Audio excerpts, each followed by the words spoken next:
Yes, line is to the right. Yes, this is the live viewing of Raider Reaction. Yes, sir. No pushing. No, please, line is to the right.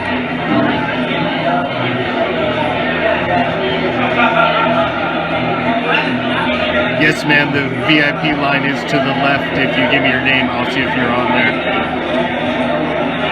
Go ahead, step to the left, ma'am. Hey, man, I don't mind if you smoke that at all, but you can't smoke that here. You're going to need to take that over there, away from the crowd, please. Thank you. Yes, this is the live viewing of Raider Reaction. The commish will be here tonight. Please, line is to the right. Yes, sir, I know it won't be much longer. I apologize. They try to put on a tight show.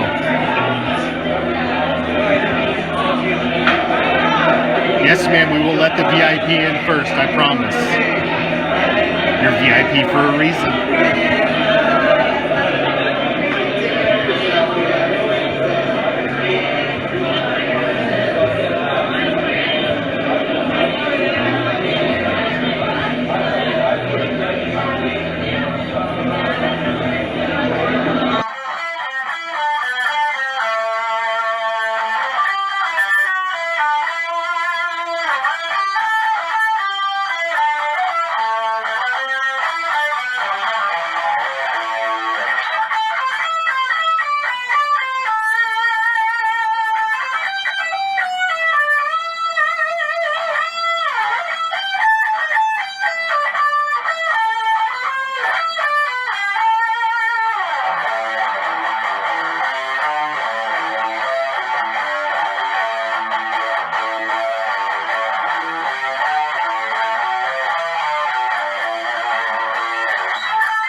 What's up, Raider Nation?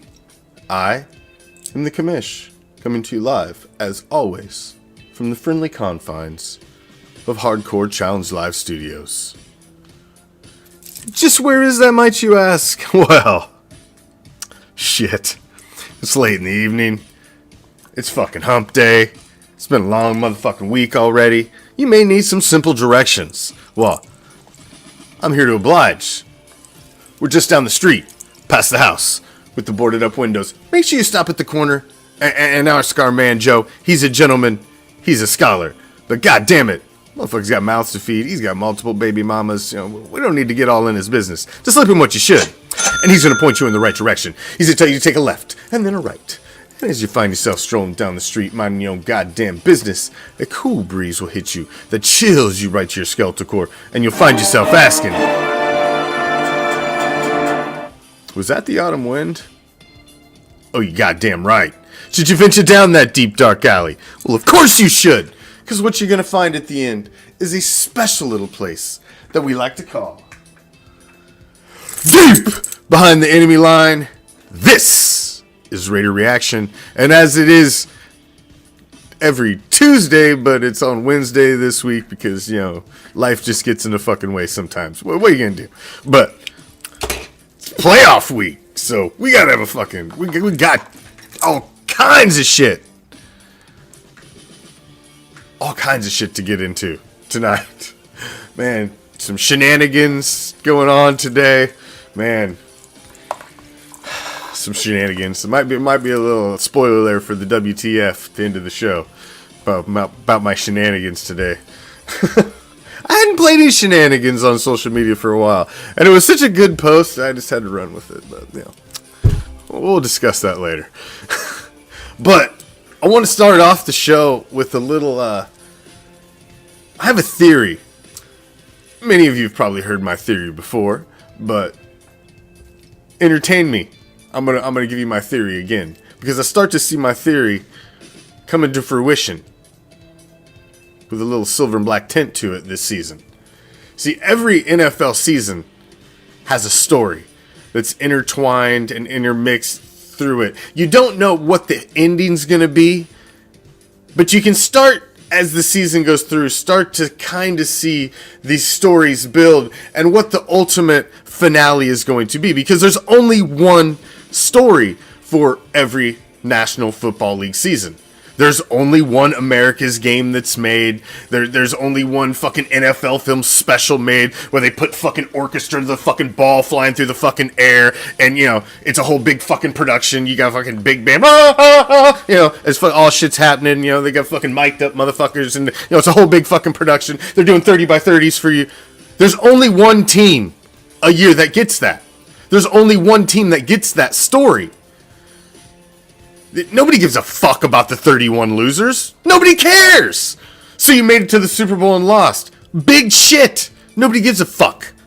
Unless you win and you're that one team, in the immortal words of Ricky Bobby, a fucking sports legend. If you're not first, you're fucking last. Period. So there's only one. And the story, it'll play itself out over a 60-minute special on NFL Network, big production, all of that. And can't you see the story?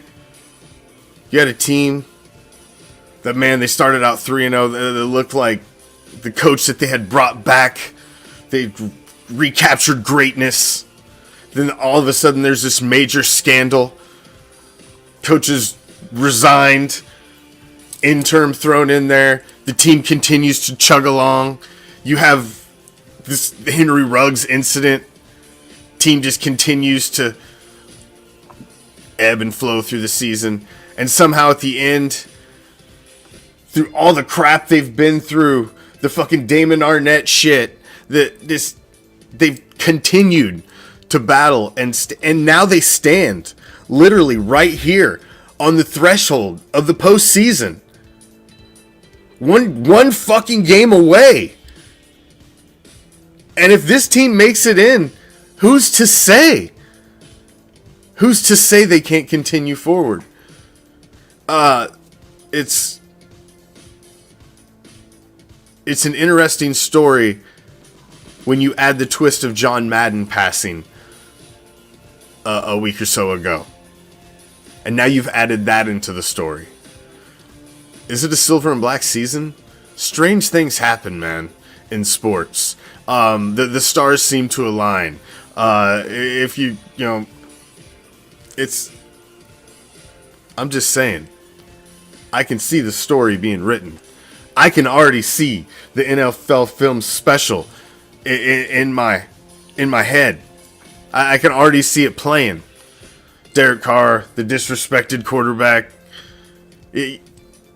finally gets the fucking monkey off his back. Because ultimately, if you're an NFL quarterback, you'll never, ever, ever, ever, capital E, stamp that shit. You will never, ever, ever get the respect you want from your fan base unless you bring home a ring. I'm sorry. That's just the way it is. You can want all the respect in the world. You can have all the fucking yardage stats you want and be the greatest statistical rated quarterback and all that shit. But it doesn't matter. You will never, ever, ever get the respect you want as an NFL quarterback unless you bring hardware home. And that's just the fucking bottom line. That's the harsh reality of being a professional athlete, and this is what you do for a living. There are only 32 positions like that in the National Football League. 32. That's it. In the entire world, there's only 32 of those jobs available. So, if you don't excel and reach the pinnacle that you're brought in to attain, you get disrespected. So there's only one end, but man, I can see the story writing itself. I just want him to get in the dance this year. just getting the dance. And we're gonna talk about that. How we gonna get there, all that good shit and everything else that's going on. We got a lot of topics to get to tonight. Thank you for joining me. It is another Raider Nation report. Thank you, each and every damn one of you. Shane, what's up? David, Carl, Daryl, JoJo, Michelle, each and every damn one of you. Thank you, each and every one of you, for joining us, as always, on our silly little ass show here that we have on Raider Reaction. Share that shit, like that shit, man. I tell you what, I'm enjoying this TikTok. I gotta say, the fact that you can like video reply to motherfuckers and shit on there is probably a horrible fucking feature for me to have. It really is. Because man, I've been throwing up some shit about Chargers fans this week because the motherfuckers are. It's like his whole new weird untapped social media fucking environment that I've never. I probably shouldn't be in there. I probably shouldn't. I'm ruffling all kinds of feathers, and I don't give a fuck. This is hilarious. It's like a whole new crop of fucking fans and shit that I've not even encountered before. It's fucking hilarious. It's something else. It's a whole different fucking community. What's up, Andrew? And yes, we will give a shout out to Nicole and her sexy ass legs. Although I have not seen her around as much this season. Shane, have you noticed? I have not seen her as much on the specials. Is it just me, or have we been being deprived our sexy Nicole legs? I think we have. That's enough of the foreplay. Let's get into this shit. We got to get into it. This is an insane week. It's an exciting week. All of that. It's crazy. The energy's through the roof for Raider Nation right now. It really, really is. Week 17, man. Week 17, typically in an NFL season, that shit's over, right? Shit. It's done. Oh, no, we got like extra football. Week 18. We got a whole another week of football going on. And you wait, they're gonna get their way in another year or two. They're gonna add another week on there. They don't like this even and odd fucking home and away shit. They're gonna even that shit out. That's what they've always fucking wanted. They've wanted to drop the preseason games to 2 and have a fucking 18-game season, and that's what they're gonna have. They'll just stretch it out. Maybe they'll give you an extra bye week. They'll figure out a way. The owners always get what they want. Yeah, fucking damn, they make money hand over fist, man. The motherfuckers gonna get what they want. But it's week 17 just getting done, and man, what an insane week. Well, I mean, what an insane week. The Colts game was just absolutely off the chain. To go into another motherfucker's house that is basically, on the same path trying to be that you are, fighting for a playoff spot tooth and fucking nail. It's crazy. Renfro passed Rice, but he did not pass Timmy yet. Timmy was what, 104 in a season. Of course, that was a 16-game season. Now you've got this 17-game season. See, now you're going to have asterisks on every fucking thing. Because you're going to be like, oh, well, those guys did it with 16 games, and this guy had an extra game. So this is going to, for a few years until they get up to the fucking amount of games that they actually want to be at, which is 18, it's going to fuck with records and shit. Because you're going to have, oh, well, it's a new record. It's going to be like a new record every year because you're adding a fucking game. Of course there'll be new records. But yes, Renfro, what was impressive was Renfro's catch rate. From his targets and his catch rate is what the second best in over a 30-year period in the National Football League. I seen that stat today, which is that's an insane statistic, man. Hunter Renfro is just watch the bottom, bro. Come on, JoJo. I put the stats down there for you, and come on now, come on. You gotta wait for it to come back around now. But Hunter Renfro, man, he's just this guy is like, you look at this guy and he's like, he doesn't have the physical build. He doesn't have, he just doesn't, he's a fucking walk-on at Clemson. This kid just should have never have been what he is, and he is the epitome of work ethic, of just fucking hard work and doing it the right fucking way. And this guy he's your slot guy. He's supposed to be your slot receiver. Now all of a sudden, he's running every fucking thing. Everything. He's your number one receiver. He's your number one. Darren Waller has not been on the field for 3 fucking weeks during this whole fucking winning streak. You've been playing postseason football for 3 weeks without your number one fucking target. And Hunter Renfrow has just continued to answer the fucking call every time he's needed. He's amazing. To me, he's been the highlight story of the year. He really has. He himself is a phenomenal story. And explain to me, ladies and gentlemen, please. I'll wait for your explanation. How is Hunter Renfrow not in the Pro Bowl?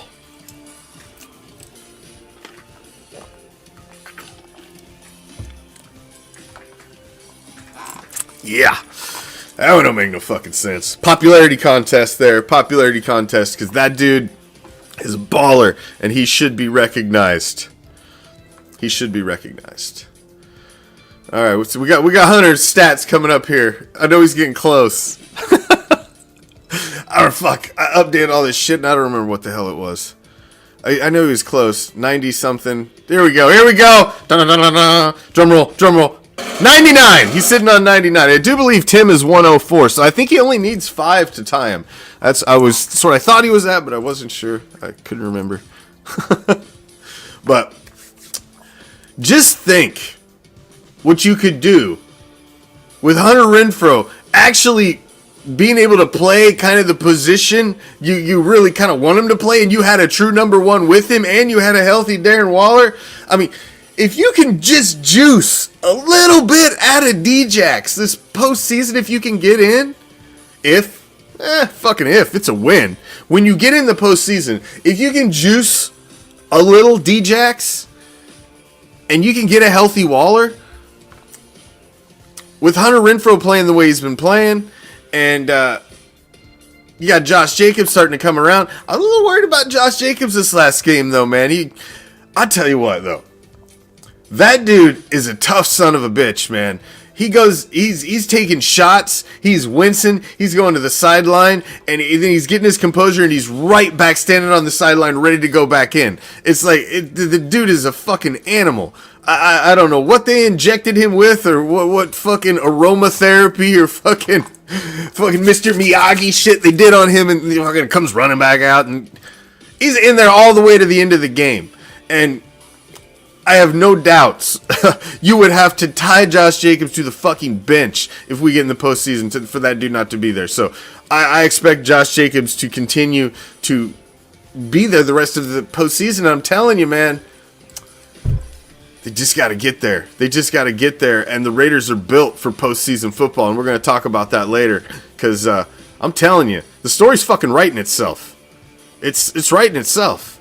We're about to go through some shit here. I'm telling you. It's getting there. It's exciting. Week 17 was a fucking amazing win, though. It was an amazing win. This team's been playing playoff football now for weeks, and that was a huge game. And like I said in the post-game show, the biggest thing that I've seen about this team is the resilience that they have. They make a mistake, but they seem to have no memory, and they come right back out and just continue to pound. And the same way on the offense, come right back out, and the hunger's still there. There's no head hanging. There's none of that shit. I'm starting to see some guys get a little upset when things happen. There's some fire on this fucking sideline. This team's turned a little bit of a corner, man. They've turned a little bit of a corner here over this winning streak, and it's going to be an exciting run. It's going to be an exciting run, and I'm excited to see what can happen. That's enough of Week 17. Let's talk about Darren Waller. The fact that Darren Waller was at practice today, ladies and gentlemen, participating In practice, that's exciting fucking shit right there. Darren Waller is the key to possible postseason success for this team. This, like I said, this team is built for fucking playoff football. This team is built for playoff football. If you look at who you're going to have to play, you're going to have to play Kansas City. It's going to be fucking cold. It's going to be snowy. It could be whatever the fuck you're going to have there. Same thing in fucking Nashville. If you have to play the Titans. If you have to go to Cincinnati, you're looking at the same shit. If you got to go to Buffalo, you're looking at the same shit. If you got to go to New England, you're looking at the same shit. And if you got to go to any of those teams, you're going on the fucking road. Any of those matchups, you're looking at road games. You don't have any fucking fair weather games that you're looking at in this postseason. Now, that bodes well because that drags the game down a little bit, man. That drags the game down a little bit, and the other teams aren't allowed to be as dynamic either. And it brings it down into a lot of check down, a lot of short passes, a lot of pound the football, and hard-nosed playoff fucking football. And the Raiders are really built for that, man. If you got a healthy Darren Waller, you got Josh Jacobs pounding the rock, and Derek Carr is the king of fucking check down. We all know it. I mean, he's accurate. He's efficient. He'll find the fucking open guy. If that's what you ask him to do, he will do it, and he will do that to perfection. That Derek Carr, I know, can answer that call. And if that's all that you ask him to do in the postseason, and occasionally you're going to fucking call for him to take a shot, that Raider team could be very fucking dangerous because the way that this defense is starting to come around in the cold and that taking on that type of an offense coming at them, I think this fucking defense can really shut down some of these teams, man. The cold weather is going to slow down Cincinnati. They're not going to be able to be the team that they are. The Titans are an interesting team because Derrick Henry just is he's going to be available to come off of IR this weekend. So you may see fucking King Henry back in the roster for the postseason for the fucking Titans. So that's interesting. I don't see how that guy could be healthy. He may be back enough to be on the field, but I don't see how that guy could be at that time of the season for what you would need him to be. I just don't see how he could be game ready. But hey, that dude's a fucking genetic freak. So what do I know? What do I know? But it's interesting the way this season has started to line up in the AFC. It really is. The return of Darren Waller, I believe, could be huge. I mean, this team's been on a 3-game winning streak, basically playing playoff fucking football without their number one weapon on the entire team. He is the number one weapon on this team. There's no fucking ifs, ands, buts about it. Darren Waller is the number one weapon on this team. I mean, the guy's dynamic. You basically didn't go get a number one wide receiver because you thought Darren Waller was going to be your guy. And you had a gadget guy in Ruggs, and you were hoping Bryan Edwards was going to pop up and be your two. You had your slot and fucking Renfro, and that's what you were hoping. And you were really going to go through Waller. And I mean, there were some games early in the season where we were all sitting there like, fuck, man, Carr, throw it to somebody else besides Waller. You know, Waller's been a crutch for him at times. So not having him and the ability to lean on him and throw him the ball and have that guy has been nothing. Now, Zay Jones, JoJo, I see you throwing his name out there, man. And I hate that I didn't mention him in the recap. Actually, because Zay Jones had an amazing fucking game. His best game of his career last season. You'll see his stats rolling by down there. He's really popped up on the and really filled some gaps in the wide receiver core. Djax has been a little bit of a disappointment. I mean, let's be fucking quite frank. You've got some flags here and there, and he had that one play or so, but he's been a little bit of a disappointment. We've seen some drops. We haven't had that kind of production that that you would hope we would see out of him. And so I'm hoping you get in the postseason and you get a little extra spark out of him, maybe a little extra spring in his step. That I don't know. He hasn't ever really been able to get into the flow of this season. I mean, he wasn't able to do that with the Rams, and maybe he's just working his way in. You know, fuck. Who knows? Who knows? So, we'll see. We'll see.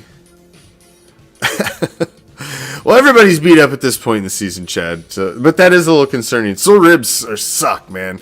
And you got guys rib issues, especially at that damn position.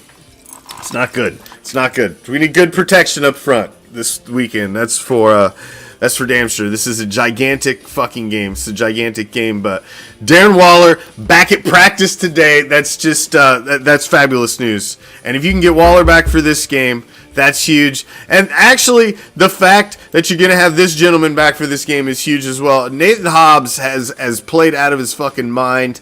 He's been a huge addition to the team. And this guy made a horrible, stupid decision. You know, hey, innocent until proven guilty. Got to give this guy his day in court, but it doesn't look good when you're passed out in the exit of the parking garage. That means you were probably trying to leave, just couldn't figure out how to get it done, or you couldn't get it done, and it's like, fuck, I'll just pass out here. So, we all know what happened in the tragic incident with Henry Ruggs. We all know how tragic an incident like this can become. So I'm glad it ended in the way it did, and it's an illegal matter right now. And I'm glad to see that this horrible, bad decision that this young man has made is not going to hinder his team in one of the biggest games that they've had in a long fucking time. So he is going to be available for the game this weekend. They're considering it a legal matter right now. The league is not going to be weighing in currently, so he's going to be able to play this weekend. And he's, honestly, he's fucking been a baller on the defense. And we need that guy out there, man. He was involved in all that how many plays last week. He's been a big part of the defense. He's young, he's fiery, he made a bad decision, and he's very, very lucky because if you look at a guy that was on his team earlier in the season, how that same decision can turn very, very tragic. And that's why you just can't make decisions like that. But luckily, he'll probably have to deal with that one later, and probably be dealing with a suspension at the beginning of next season, which you'd much, as a team, thinking team first, we'd much rather see him serve that suspension at the beginning of the season, not at this game where you're trying to make the postseason. So it's good news that he's gonna make it for the game. Damn good news. He's gonna make it for the game. All right. It's that time. Somebody call security. Somebody. Call that motherfucker. It's time for the weekly edition. Used car talk. Because you gotta have it, man. We gotta have our used car talk every week. And we're gonna continue to have it. You know, he is 8 years old. So he is a used car. He's still a well-running used car. Don't get me wrong. No offense. It's just used car talk. It's the name of the segment. Don't get it twisted. Derek Carr, resilient, man. Resilient last week. You know, the one interception I think nothing of is basically a fucking punt. He did underthrow D-Jax a little bad trajectory, underthrew him a little bit. The second one was a bad interception. That was completely on DC4. But the resilience and the consistency to bounce back and get up off the mat and show the resiliency to fight back. I love that about this team, and I do love that about Derek Carr.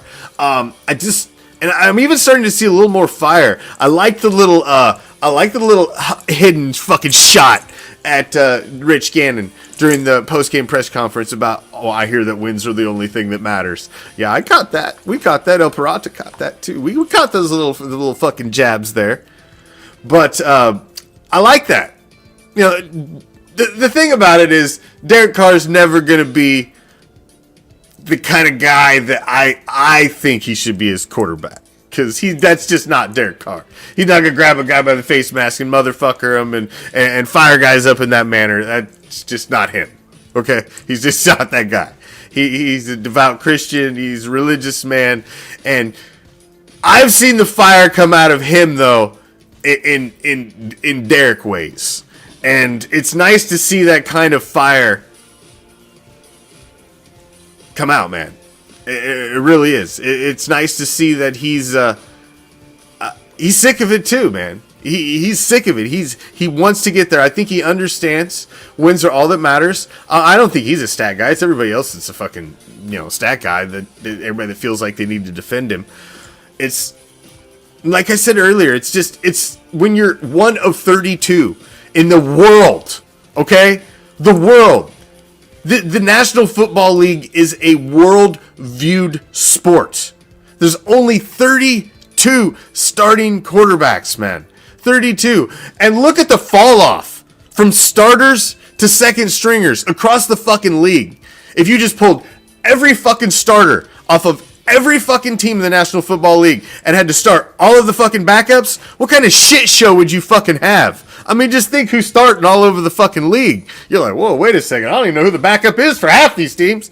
You have all kinds of fucking scrubs in there. That's how elite being a starting NFL quarterback is. And fucking half of these guys, their teams are even questioning whether they're worth the fuck or not. I mean, the fucking Browns were carrying fucking Baker Mayfield off the fucking field on their shoulders last year. The fan base was ready to anoint him the next fucking king of fucking Cleveland. Him and fucking Drew Carey were gonna get fucking married and fucking sing naked down the fucking street. Now this year, they're ready to hang that motherfucker. They want him the fuck out. He's terrible. He's garbage. That's how this guy is resilient, man. That's the word I think to describe the way him and this team has been over the last several weeks is just resilient. They haven't been great wins. They haven't been clean wins. They've been gutty, dirty, playoff football type wins. And that's what you need in fucking December and January in the National Football League. This team has not been able to do it over recent memory. And they're doing it right now in front of our very fucking eyes in December and January. That's a fucking huge, beautiful thing. Beautiful thing.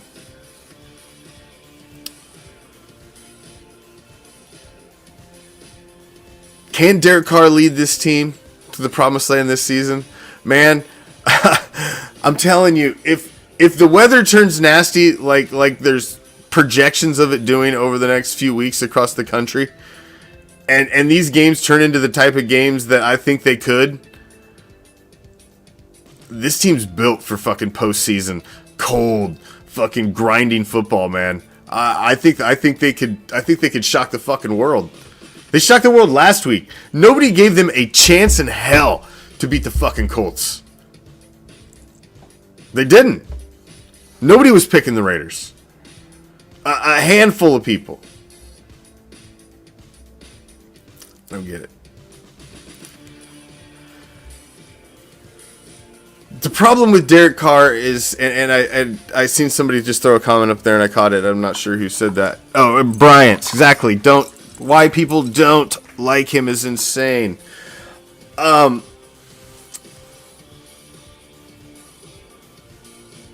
He's almost too nice sometimes, and I think that is a downfall, and it's looked at sometimes as a weakness. I've even looked at it sometimes as a weakness. It just comes off as a weakness sometimes, but I think that's just him, and I think now that we've seen the career path of Derek Carr, and we've seen him basically grow as an NFL quarterback in front of us, I think we can understand that that's just who he is at this point. That's just who the guy is. I mean, that's just him. You've seen the fire that he's got. He's shown it to you. That's what he's got, and that's what he's going to show you. But on the field, man, he's shown that he's still a capable quarterback. I'd still put him in the top 10 in this league.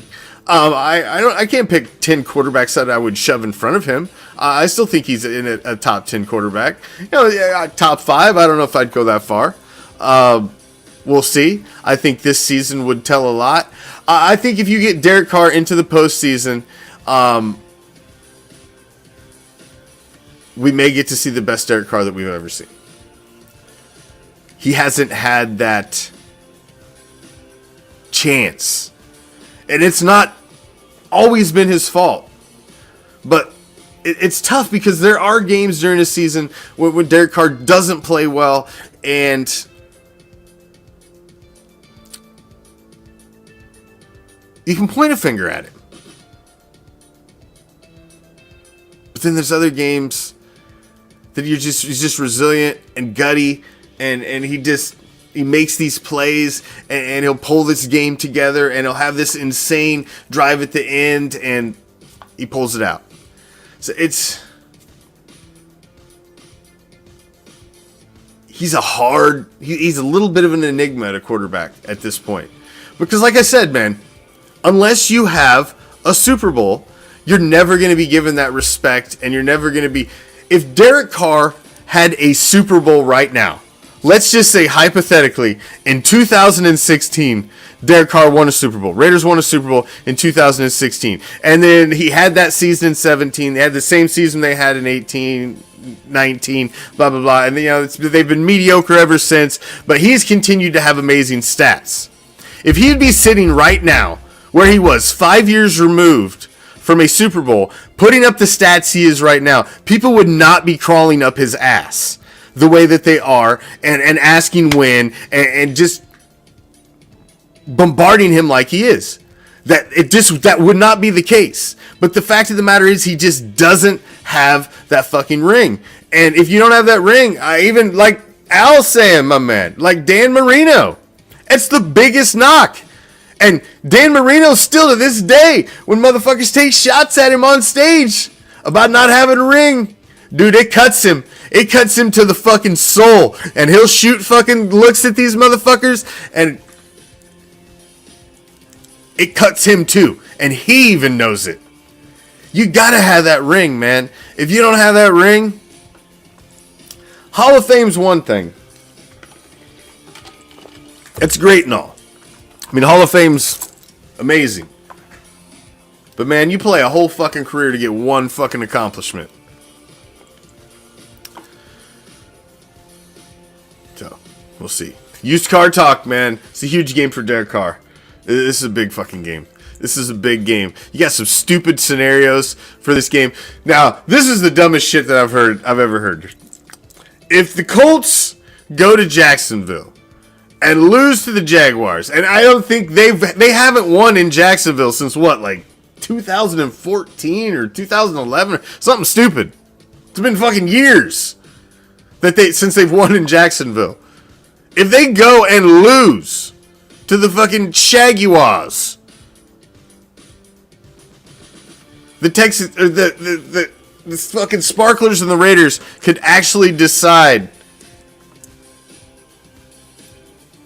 hey, you guys just want to shake, and we'll just call it a tie, and we can both go into the postseason, and then the Colts would be fucking.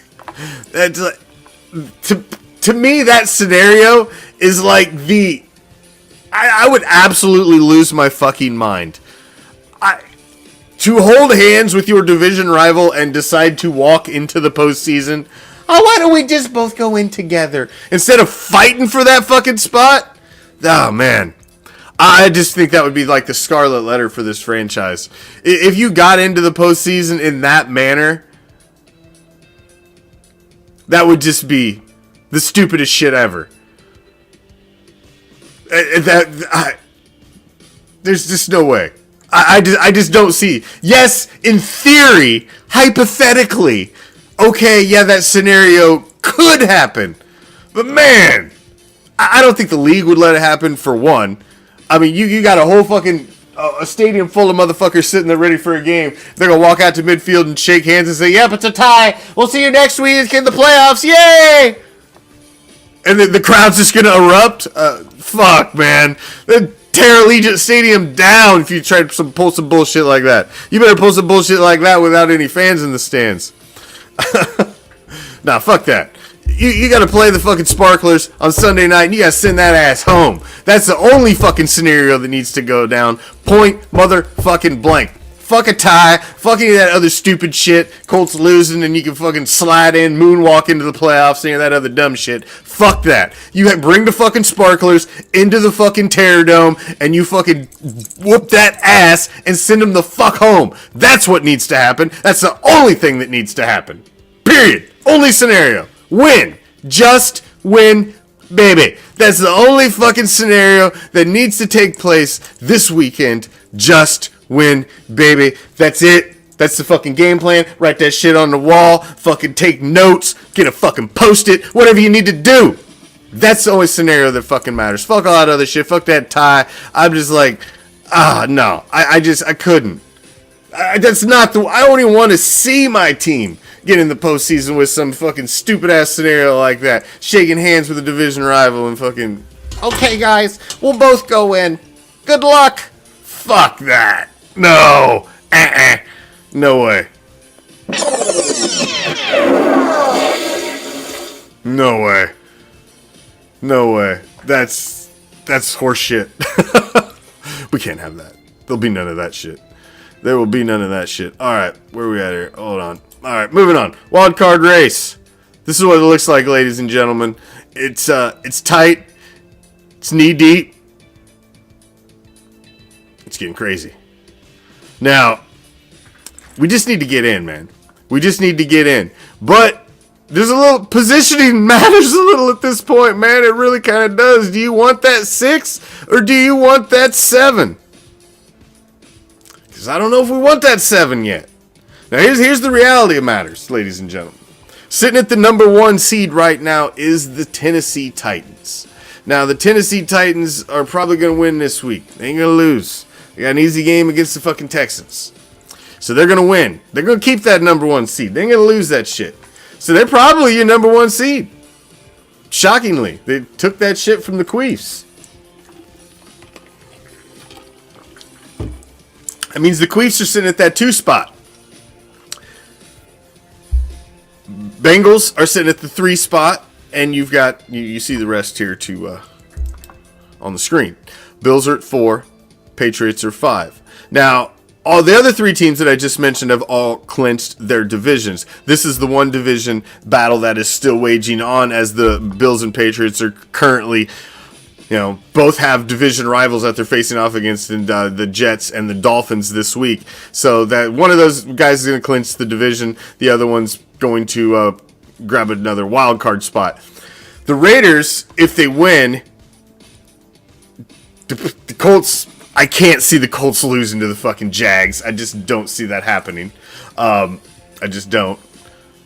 I don't. So they're going to stay in the mix. So Raiders are winning. We already know that. So the Raiders are going to 10-7. Chargers are going to then fall to 9-8, and they're going to fall out. Raiders are going to move up to 10-7. Colts will also be 10-7. So Raiders have beat the Colts head-to-head. Raiders should move into that 6th spot, which will keep them out of this scenario. Now, I understand and I completely get the fact that for the Las Vegas Raiders to be successful, they must vanquish a nemesis, most likely, this postseason, and that will be the fucking Kansas City Chiefs. You got to go through them fucking shitbags in Arrowhead. You're going to have to. But you don't want to go through those shitbags in Arrowhead in the first fucking round of the playoffs. And if you end up in the fucking 7th seed, that's what you're going to get. Because they're going to be your 2 seed, and 7's going to play 2. You would like to be up in the 6th seed. That looks like a rematch with the Bengals in Cincinnati. And I'm telling you, if you get the right kind of weather that's going to slow that fucking Cincinnati fucking high-powered offense down, I think this defense can drag them down a little bit, and I think that's a fucking great matchup for this team in the postseason. And that could be big, man. That could be big right there. But regardless, yeah, you're looking at 7. If you're sitting at 7, you're looking at the Chiefs. You're staring the Chiefs right in the face in round 1. If you get to 6, which they should get to 6 with the win, you're looking at Cincinnati. Now, Cincinnati could drop possibly to 10-7. They are playing the Browns this weekend. The Browns are going to start Case Keenum, I believe, and Joe Burrow is not playing this week for the Bengals, so the Bengals are going to start their backup quarterback as well. So there's a possibility that the Bengals could drop that game. They want to rest Joe Burrow because he's a little banged up and get him ready for the postseason. They've already clinched the fucking division, so they're gambling a little bit there. They could, in theory, drop a spot if they drop that game to the Browns and the Browns somehow steal that game from the Bengals, and you can see the Bills or the Patriots slide up there, and that's who you could possibly be seeing. You could see yourself in Buffalo maybe in round one, or you could find yourself in New England in round one, getting some fucking Tuck redemption. Either way, look at all of those scenarios. Cincinnati, Kansas City, Buffalo, New England, those are real extreme cold areas, possibly, at this time of the year. All of those put you in that same type of scenario, man. You're going to have to go play some fucking grinded-ass football. Yeah, Chad, I don't know if this fan base can handle. That's what, I was just looking at that and almost got sick to my stomach, thinking about, fuck, man. The Raiders make it into the postseason. You got to play the Chiefs in the first round. What if they get bounced by the Chiefs in the first round? That would be like a fucking nuclear bomb dropped in the middle of the fucking fan base, man. Oh my God. It would be. To have to listen to them fucking queef motherfuckers. Oh. The offseason would be almost unbearable for fucking Raider Nation. There would be some murders committed. There'd definitely be some chalk lines drawn around some motherfuckers wearing red jerseys. I guarantee it. It'd be sparkled around a lot, mostly Midwest. But there would definitely be. Oh, it wouldn't be good. That would be like, that's like worst fucking case scenario. Worst! We don't want that. I want the culmination of this season to have to go through fucking Kansas City at some point, but I just don't want to see it in the first round. I don't. I'd like to see this team get that fucking big first playoff win and get that fucking momentum and fucking chest fucking pumped out and ready to go and go kick some fucking teeth in. I think it's interesting, man. It's getting very fucking interesting. Very interesting. Week 18. We're here. The final week of the season. And it's a division rival. It's the Chargers. I always hated the Donkeys and the Chiefs when I was growing up. The Chargers just were always kind of like the fucking bastard team. I almost hated the Seahawks, the fucking bitch pigeons, more than I did the Sparklers growing up, because the Sparklers were really weren't ever shit. And then they hit that stretch, man, with fucking LaDainian Tomlinson. Is like, I can't stand LaDainian Tomlinson. I swear my blood pressure goes up fucking 20 fucking points every time I see that cocksucker on NFL Network. I can't stand that motherfucker. Still to this day, him and fucking Philip Quivers, fuck them both. So we went through that whole fucking state, and now the Sparklers have moved way up there on the fucking hatred level for me, man. And they don't have very many fans. We all know that. They can't fill a fucking pee-wee fucking soccer stadium. Okay, we get that. We all know it. But the ones that they got are some fucking obnoxious little termite motherfuckers, man. They just fucking just keep gnawing on you, man. Just gnawing on you. And they're already fucking Sparkler fans. So you know nothing you can say to them fucking hurts their little kitty table dwelling asses. They're just like cockroaches. Like that dumb little motherfucker singing the Superchargers song. This is nothing you can do. When you've accepted you're going to root for that level of fucking failure. They're like some of the worst kinds of fans. You motherfuckers have no fan base at all. So it's like they gotta be obnoxious for 20 motherfuckers. Fucking Sparkler fans. So now they got this pretty boy, Herbert. He seems like he's a solid quarterback and all, but they think he's the savior of the franchise. You had Drew Brees, you had Phillip Rivers. Both those guys are going to get gold jackets. They're going to be Hall of Famers. You had Dan Fouts. He was a Hall of Famer. That's going to be 3 Hall of Fame quarterbacks went through your fucking doors. You got no hardware to show for shit, but Herbert's the fucking savior now. I guess he's the one. Well, we'll see. We'll see. I just don't see it, man. I don't see it. How do you go out and lose to that scrub-ass fucking Texans team a couple weeks ago? And I just don't see how that team's in the postseason. That team has not been playing up to the level the Raiders have been playing down this 3-game stretch. I just don't see. I think the Raiders handle business this week, man. I really, really do. This is the culmination of a shitty-ass regular season for the Las Vegas Raiders. The shit with the coach, fucking Henry Ruggs, killing that fucking poor girl, Damon Arnett, Hobbs shit, poor John Madden passing. This is just the culmination of a weird, twisted fucking season for the Silver and Black. And man, finish that shit off by kicking the teeth into the fucking Sparklers. What a great cherry on top. Don't you think? I think it'd be a beautiful thing. I got the Raiders winning this one. I got the Raiders winning this one by fucking 9. 9! Bet your mortgage on that shit. Raiders by 9. Please don't bet your mortgage. I don't need any messages.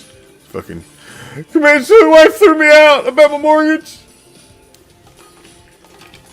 The only one by 8. By 9. Alright. Oh, Williams by 10. I like it. I like it, my brother. I hope you're right. I hope I'm wrong and I hope you're right. I gotta win by 12. Holy shit. Easy, JoJo. That's a fucking spread now. Alright. It's that time. Ladies and gentlemen. Final segment of the show. It's that time. Let's get after it.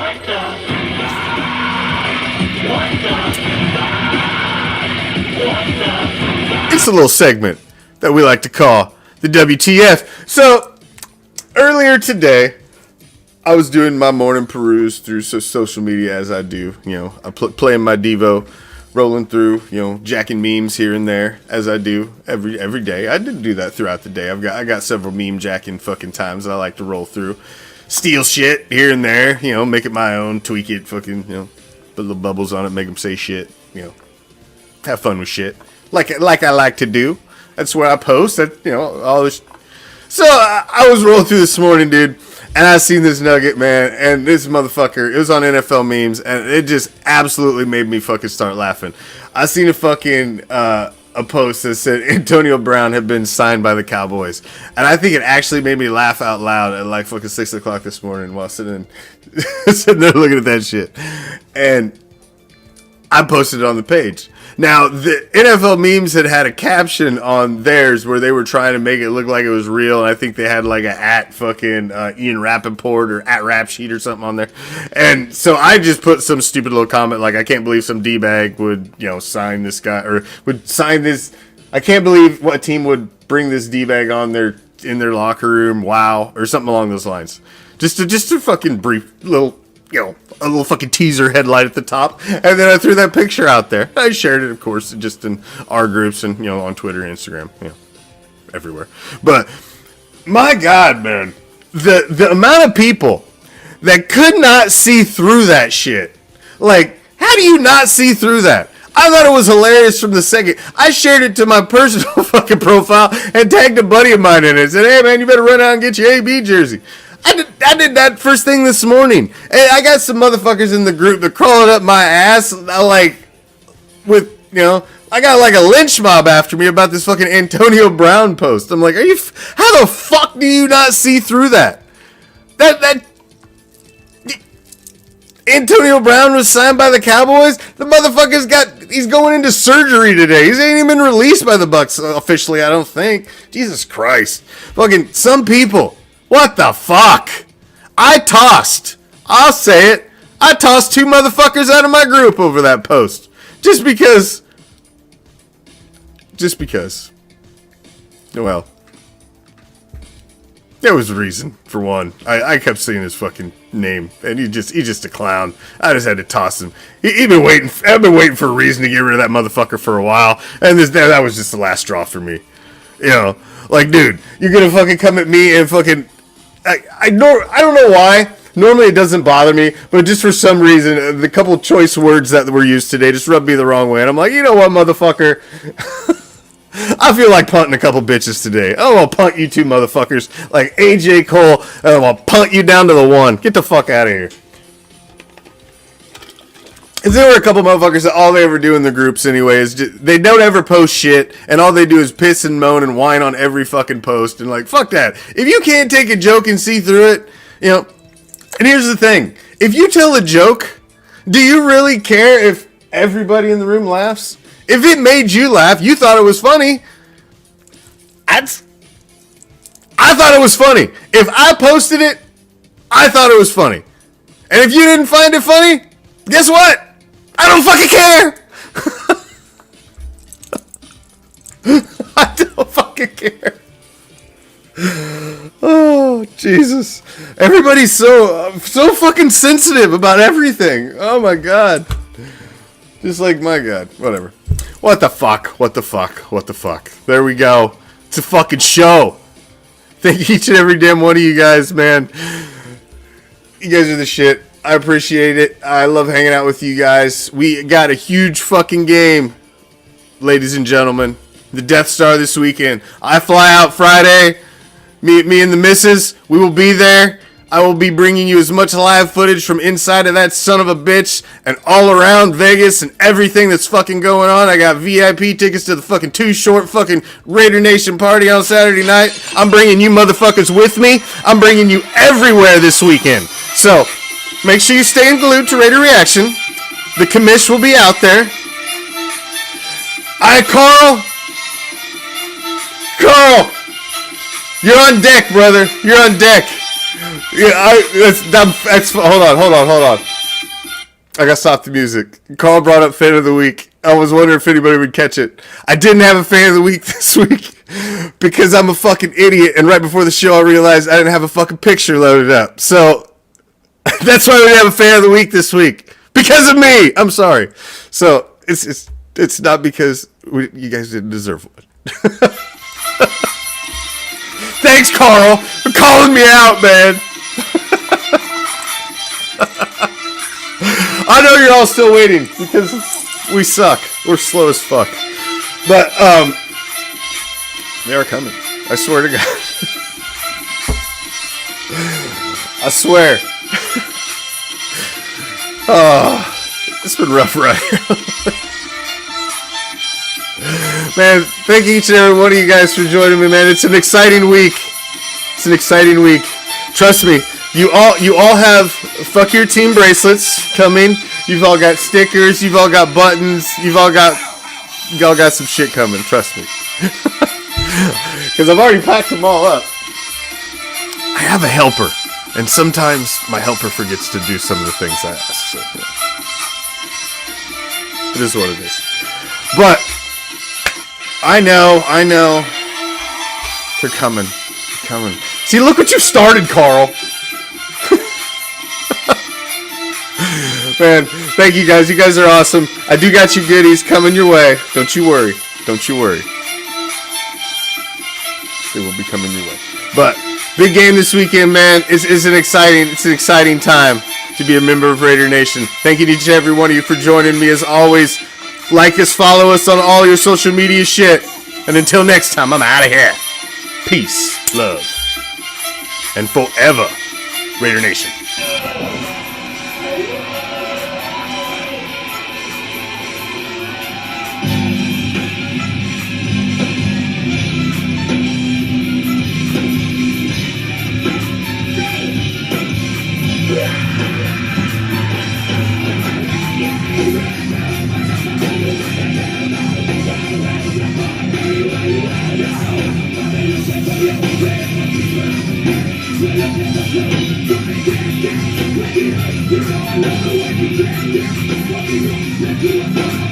We're